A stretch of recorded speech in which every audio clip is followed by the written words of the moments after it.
यस्य स्मरणमात्रेण ज्ञान उत्पत्तये स्वयं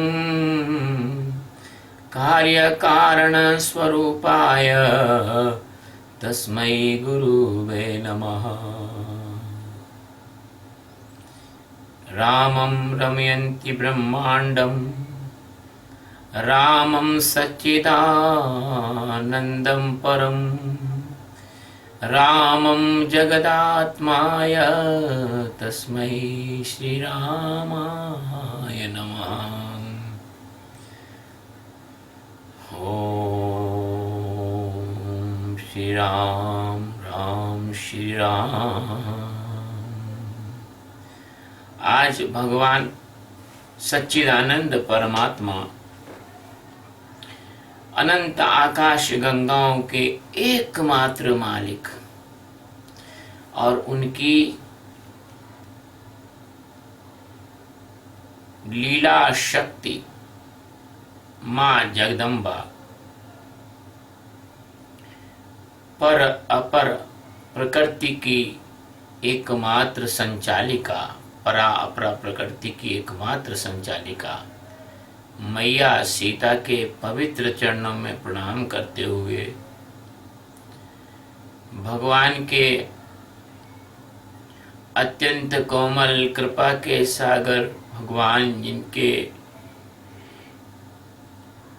मेघों के समान हल्के नीले और श्याम रंग मिश्रित चरणों को मैं प्रणाम करता हूँ, जिन्हें मैं अपने नेत्र बंद करके कभी भी देख सकता हूँ।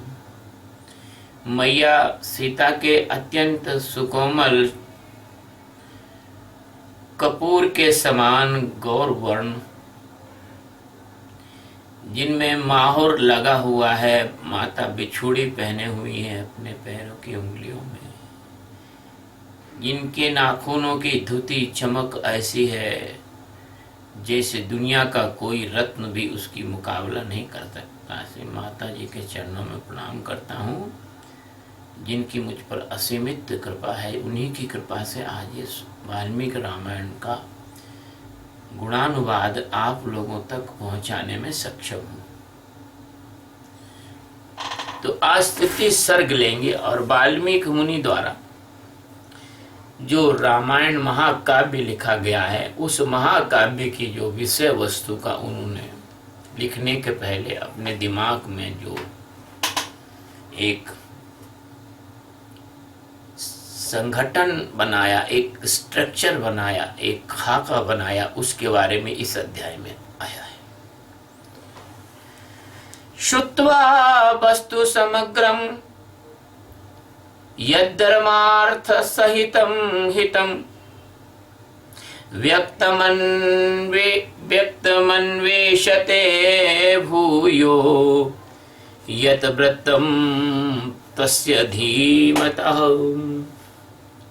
नारद जी के मुख से धर्म, अर्थ और काम रूपी फल से युक्त हितकर यानी मोक्षदायक तथा प्रकट और गुप्त संपूर्ण रामचरित्र को, जो रामायण महाकाव्य की प्रधान कथा वस्तु थी, उसे सुनकर महर्षि वाल्मीकि जी बुद्धिमान श्री राम जी के उस जीवन वृत्त का पुनः भली भांति साक्षात्कार करने का प्रयास करने लगे। जो मैंने आपको बताया ना, खा नहीं, वो मुझे शब्द नहीं मिला उसको बताने के लिए, मैं बताता हूँ। उन्होंने क्या किया, महर्षि वाल्मीकि ने, कि अपनी जो योग साधना थी, उस योग साधना की जो अंतिम पराकाष्ठा होती है समाधि में बैठकर उन्होंने जो यथार्थ चरित्र था, जो सही चरित्र था भूत भविष्य और वर्तमान का, उसको स्वयं देखा और देखकर अपने अंदर उसको संजोया। जैसे कंप्यूटर में आप स्टोर करते हैं, ऐसे उन्होंने उसको अपने अंदर उसको संजोया, स्टोर किया और इतना विस्तृत उन्होंने देखा, एक एक क्षण, एक एक कण, एक एक छोटी से छोटी भी घटना और बातचीत और शब्द और भाव और मनोभाव और दशा और लक्ष्य और उद्देश्य और अभिप्राय सब कुछ उन्होंने देखा। आगे आएगा, उपस्पृश्योदकं सम्यग् मुनि स्थित्वा कृतांजलिः प्राचीनाग्रेषु दर्भेषु धर्मेणान्वेष्यते गतिम्। वे पूर्वाग्र कुशों के आसन पर बैठ गए। कुश भी कैसे होते हैं, कुश के भी आसन बनाने के भी तरीके होते हैं। पूर्वाग्र से बनता है आसन, कोई मध्यम भाग से बनता है और कोई आसन उसके जड़ के पास वाले भाग से बनता है। तो सबसे श्रेष्ठ जो है पूर्वाग्र का आसन कहा गया है, कुश का। और विधिवत आचमन करके हाथ जोड़े हुए स्थिर भाव से स्थित हो गए। और योग धर्म समाधि को कहते हैं। संसार में बहुत कम लोग जानते होंगे कि योग धर्म समाधि का पर्यायवाची है।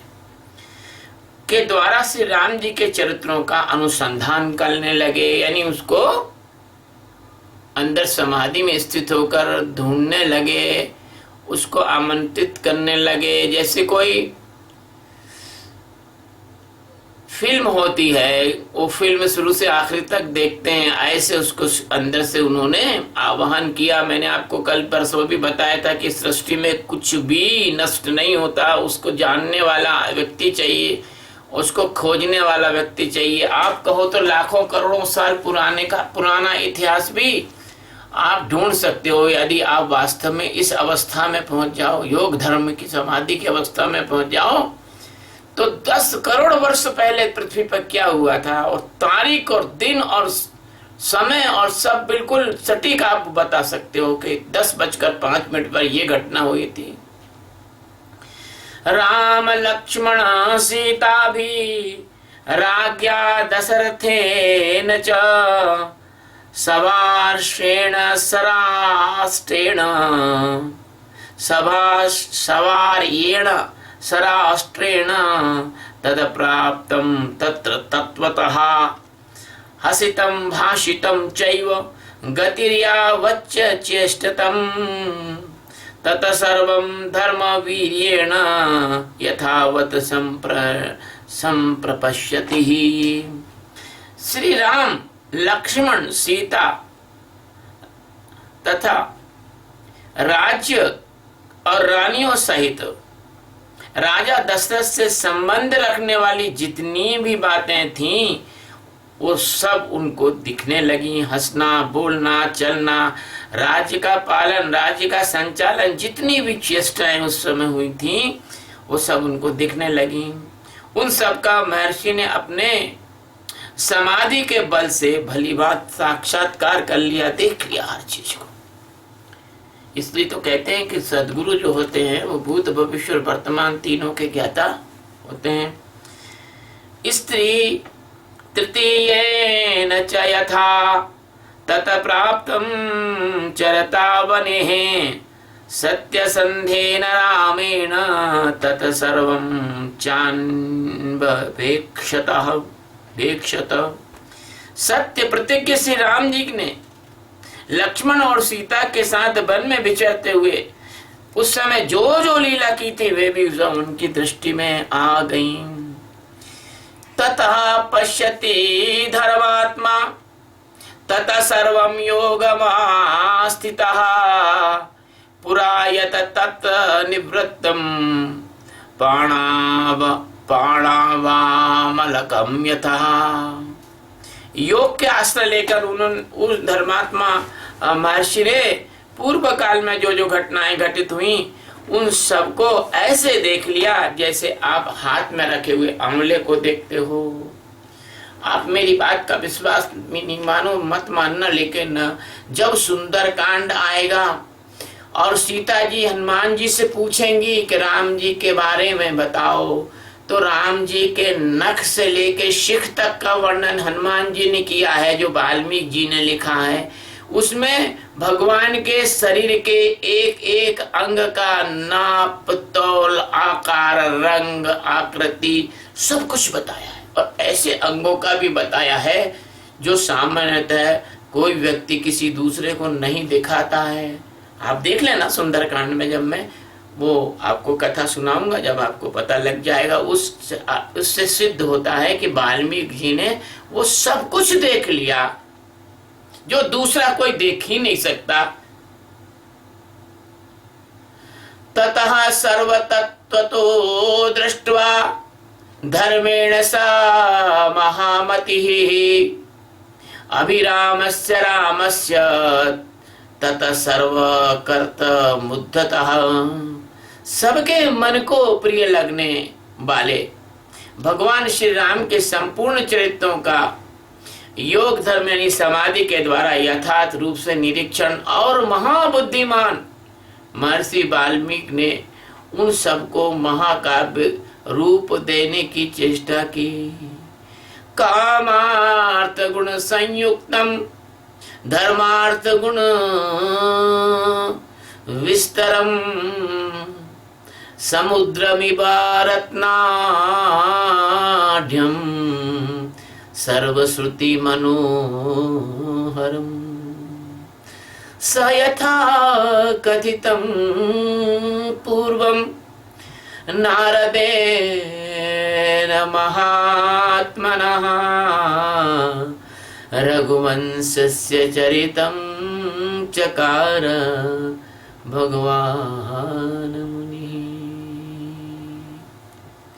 महात्मा नारद ने पहले जैसा वर्णन किया था उसी क्रम में भगवान वाल्मीकि मुनि ने रघुवंश विभूषण श्री राम के चरित्र विषयक रामायण काव्य का निर्माण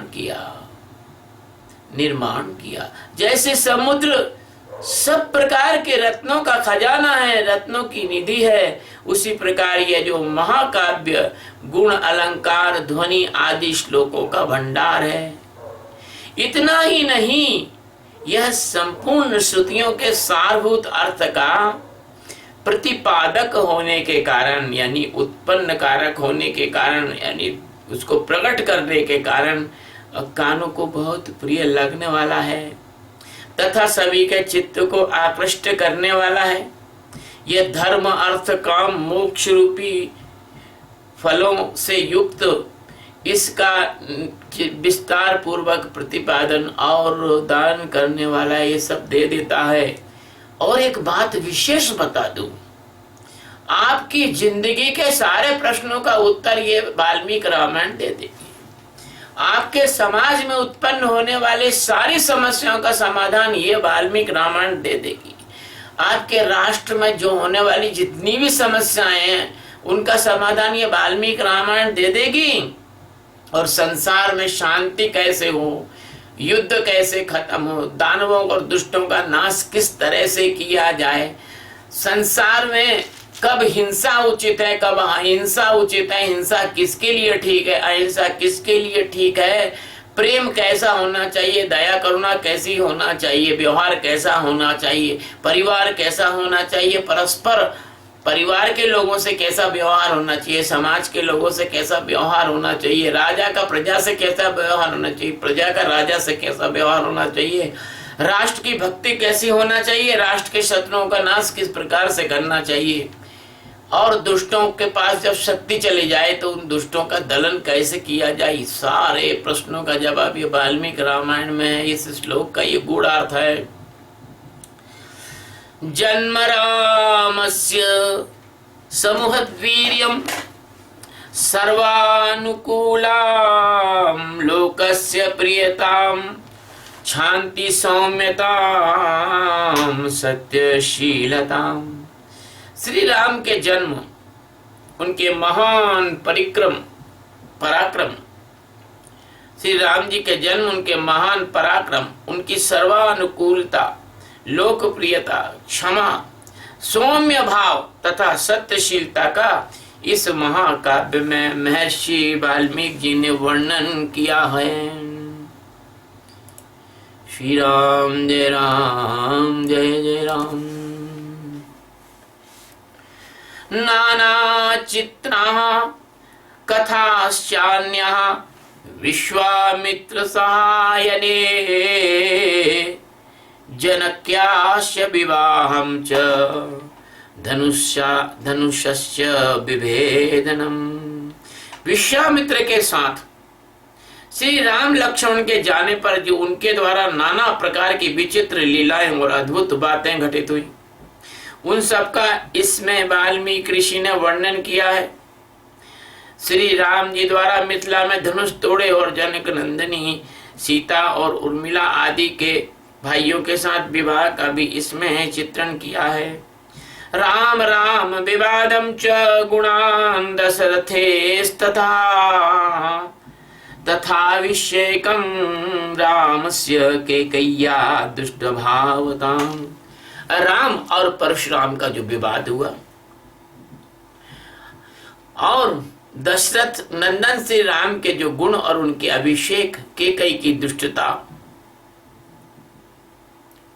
विघातम चाभिषेकस्य रामस्य च विवासनम राजशोकं विलापं च परलोकस्य चाश्रयम् प्रकृतीनां विषादं च प्रकृतीनां विसर्जनम् निषादाधिप संवादं सूतोपावरतरणं तथा। श्री भगवान श्री राम का राज्याभिषेक में जो विघ्न आया, उनका वनवास, राजा दशरथ के शोक विलाप और उनका परलोक गमन, प्रजाओं के विषाद, साथ में आने वाली प्रजाओं को मार्ग में छोड़ना, निषाद राज गुह्य के साथ बात करना और सूत सुमंत को अयोध्या लौटाने आदि का भी इसमें उल्लेख किया है। अब क्या है कि जो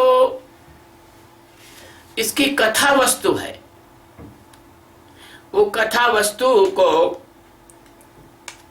एक एक श्लोक में न कहते हुए इकट्ठे श्लोक हम पढ़ देते हैं और फिर इसका इकट्ठा अर्थ आपको बता देते हैं, और नहीं तो फिर एक एक श्लोक में भी बोल सकते हैं। गंगायाश्चापि संतारम भरद्वाजस्य दर्शनम भरद्वाजभ्यनुज्ञा चित्रकूटस्य दर्शनम। गंगा को पार करना, भरद्वाज जी के दर्शन करना और भरद्वाज जी के दर्शन करने के बाद चित्रकूट में जाकर निवास करना, लोगों को दर्शन देना। वस्तु कर्म निवेशम च भरतागमनम तथा वास्तु कर्मम निवेशम च भरतागमनम तथा प्रसादनम च रामस्य पितुष्य सलिल क्रियाम। फिर जो है भरत जी का आगमन और भगवान का जो है वहां पर नैसर्गिक जो शोभा थी वन की, उसका निहारना और चित्रकूट में कुटिया बनाना, फिर उसमें निवास करना, वहां भरत का श्री राम जी से मिलने आना, उन्हें अयोध्या लौटने के लिए प्रसन्न करना, मनाना, श्री राम जी द्वारा पिताजी को श्रद्धांजलि जलांजलि देना, भरत द्वारा अयोध्या के राज सिंहासन पर श्री राम जी की श्रेष्ठ पादुकाओं का अभिषेक करना। और देखिए पादुकाग्रहाभिषेकम च नंदीग्राम निवासनम दंडकारण्य गमनम विराधस वदम तथा।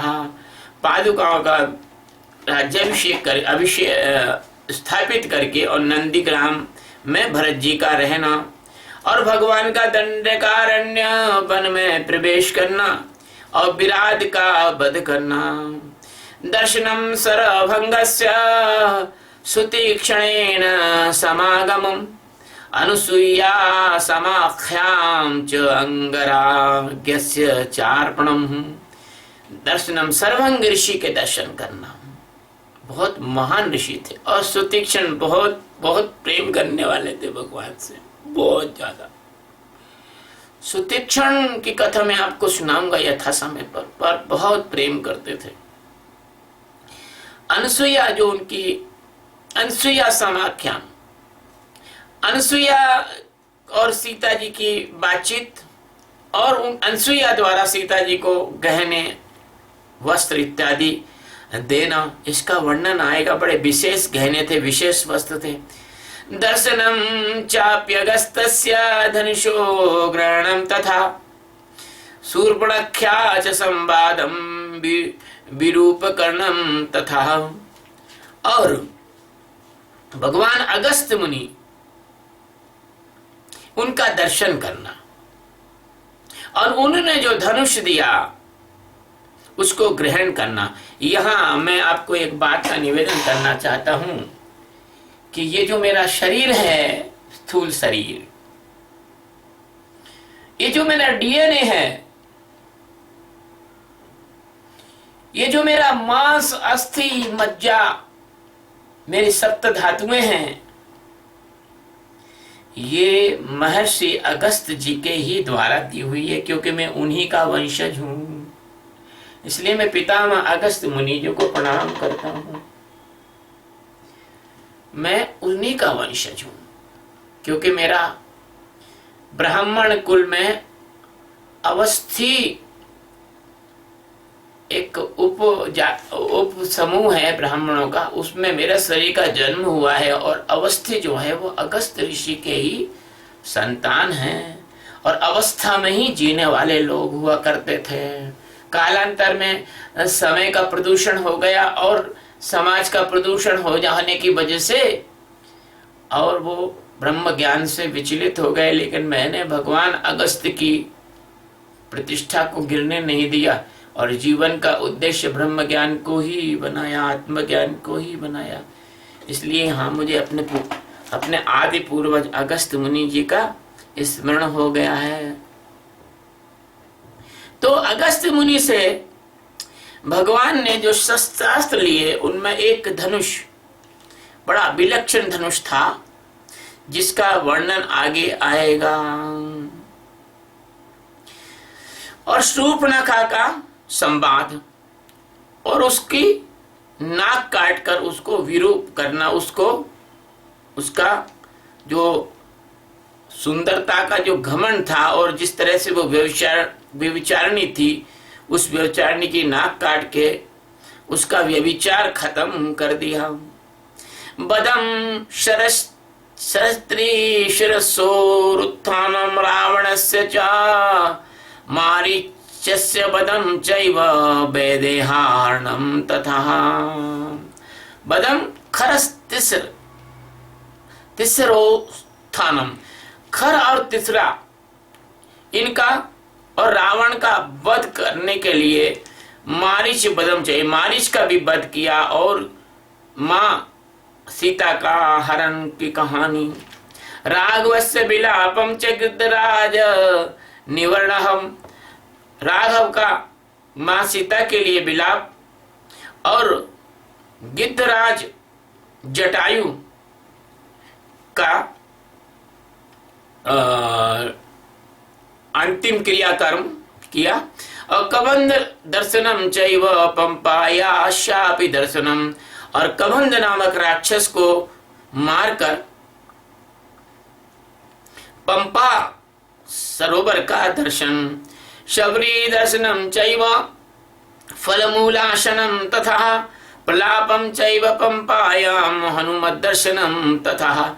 शबरी से मिलना और उनके फल फूल के स्वागत को स्वीकार करना और प्रलापम चैव पंपायाम, और पंपा जो सरोवर था वहां हनुमान जी का दर्शन करना तथा ऋष्यमुखस्य गमनम सुग्रीवेण समागमम प्रत्ययोत्पादतम संख्यम बाली सुग्रीव विग्रहम। और ऋष्यमुख पर्वत पर जाकर सुग्रीव से मिलना और उनके साथ प्रेम स्थापित करना, मित्रता स्थापित करना, सांख्य भाव स्थापित करना और बाली और सुग्रीव के इस विग्रह मैंने उन दोनों के झगड़े की बात को सुनना, उन दोनों के शत्रुता की बात को सुनना। बाले प्रथमनम चैव सुग्रीव प्रतिपादनम तारा विलापम समयम वर्षरात्र निवासनम। बाली को सद्गति देना और सुग्रीव को राज्य देना और सुग्रीव का जो काम है उसको पूरा करना, तारा का रुदन, बाली की पत्नी तारा का रुदन, और वहां पर जो है कुछ समय, वहां पर जो है कुछ समय निवास करना। और इसके बाद में जब भगवान ने एक बरसात के दिनों में भगवान का माल्यवान पर्वत प्रस्वर्ण नामक शिखर पर निवास करना, और इसके बाद कोपम राघव सिंहस्य बलानाम उपसंग्रहम दिशा प्रस्थापनम चैव पृथ्वीयाश निवेदनम। और रघुकुल सिंह श्री राम का सुग्रीव के प्रति क्रोध प्रदर्शन, सुग्रीव द्वारा सीता की खोज के लिए वानर सेना का संग्रह।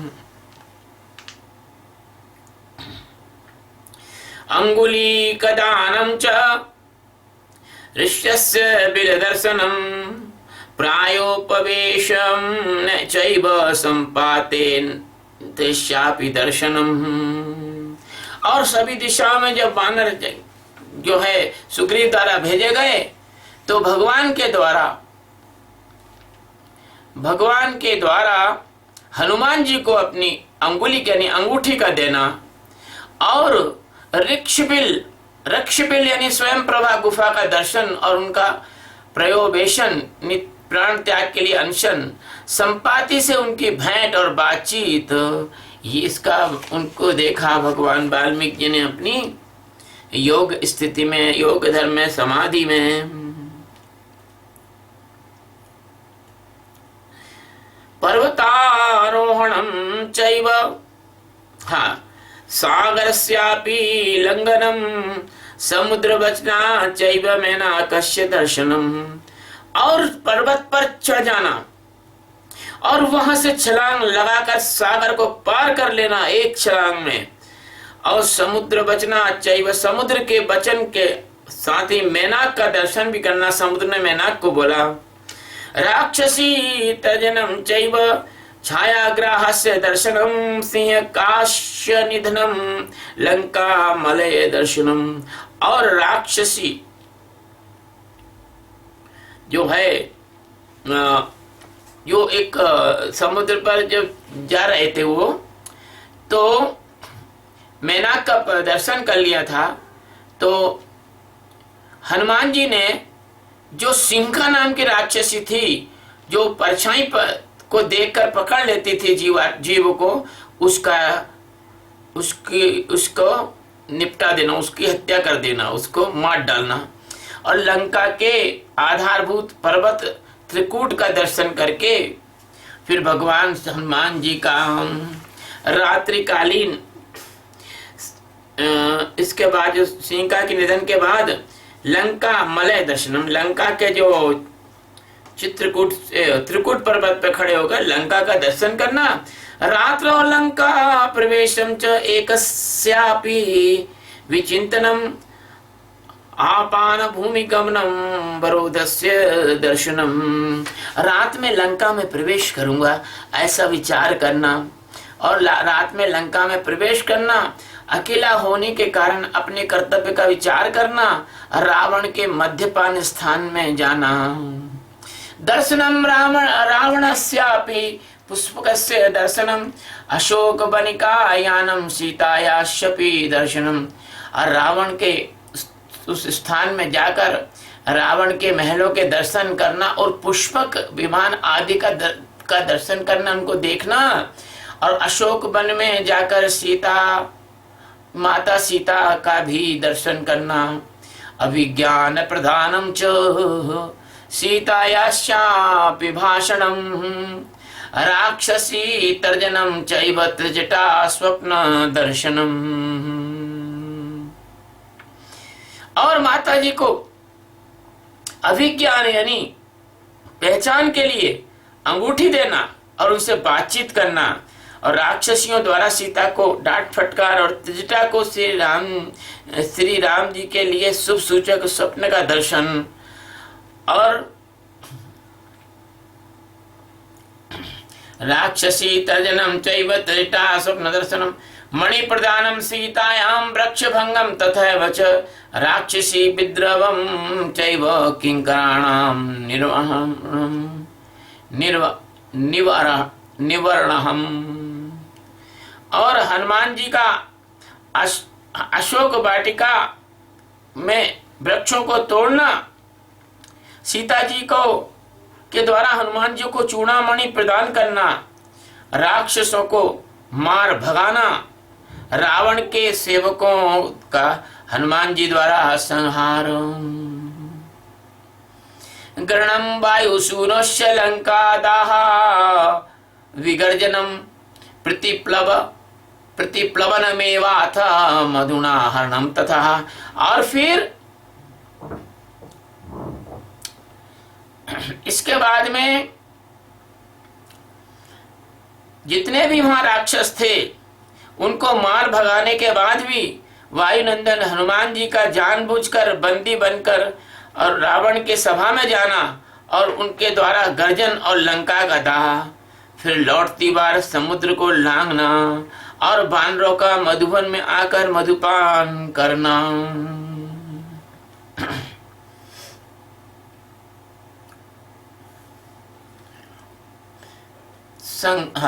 राघवाश्वासनं चैव मणि निर्यातनं तथा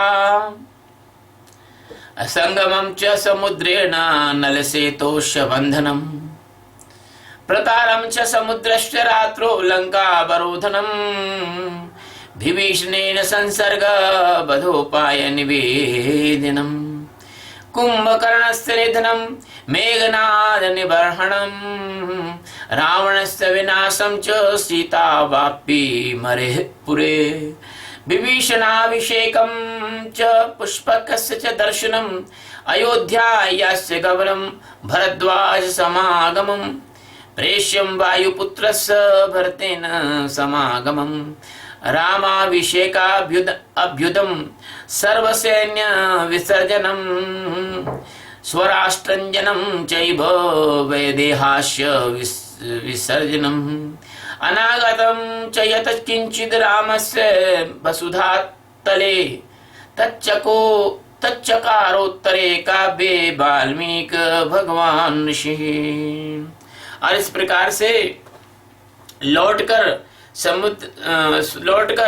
गर्जना करना, समुद्र को लांघना और बानरों के साथ मधुबन में आकर मधुपान करना यानी शहद पीना और श्री राम जी को आश्वासन देना और सीता जी की दी हुई चूड़ामणि समर्पित करना, सेना सहित सुग्रीव के साथ श्री राम जी की लंका यात्रा के समय समुद्र से भेंट, नल का समुद्र पर सेतु बांधना, उसी सेतु के द्वारा वानर सेना का समुद्र पार जाना, रात को वानरों का लंका पर चारों ओर से घेरा डालना, विभीषण के साथ श्री राम का मैत्री संबंध होना, विभीषण का श्री राम को रावण के वध का उपाय बताना, कुंभकर्ण का निधन, मेघनाद का वध, रावण का विनाश, सीता की प्राप्ति, शत्रु नगरी लंका में विभीषण का अभिषेक, श्री राम द्वारा पुष्पक विमान का अवलोकन करना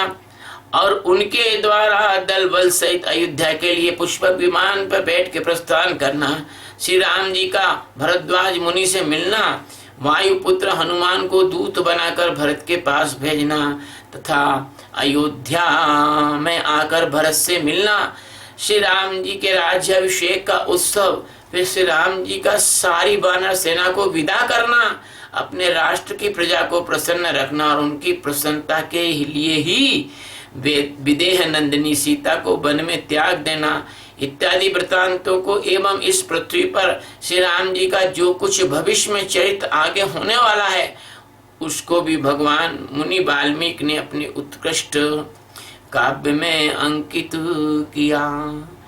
इत्यर्षे श्रीमद् रामायणे वाल्मीकि आदि काव्ये बालकांडे तृतीय सर्ग। इस प्रकार श्री वाल्मीकि जी द्वारा निर्मित आर्ष रामायण आदि काव्य के बाल कांड में तीसरा सर्ग पूरा हुआ। श्री राम जय राम जय जय राम, श्री राम जय राम जय जय राम, श्री राम जय राम जय जय राम। भक्तजनों मैं आपको बताता हूं, ये अध्याय में इस बात का निरूपण किया गया है कि कोई ब्रह्मर्षि हो, ब्रह्मज्ञानी हो, तत्ववेत्ता हो और भगवान की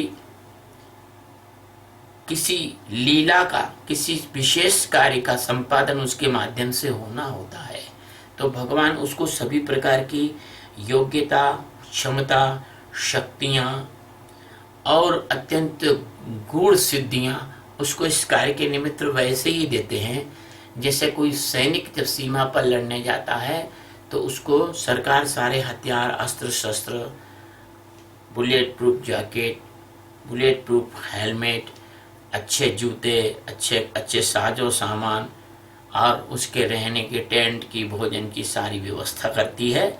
ऐसे भगवान उस व्यक्ति की सारी व्यवस्था करता है जो भगवान के काम के लिए, विशेष कार्य के लिए चुना गया है। इसलिए आप लोगों के भविष्य में कभी भगवान आपसे कोई कार्य कराने लगे तो आप बिल्कुल चिंता मत करना, बस सब वही करेंगे। आप तो निश्चिंत रहो। श्री राम जय राम जय जय राम, श्री राम जय राम जय जय राम, श्री राम जय राम जय जय राम, श्री राम जय राम जय जय राम। गुरु महाराज की जय। शिवा।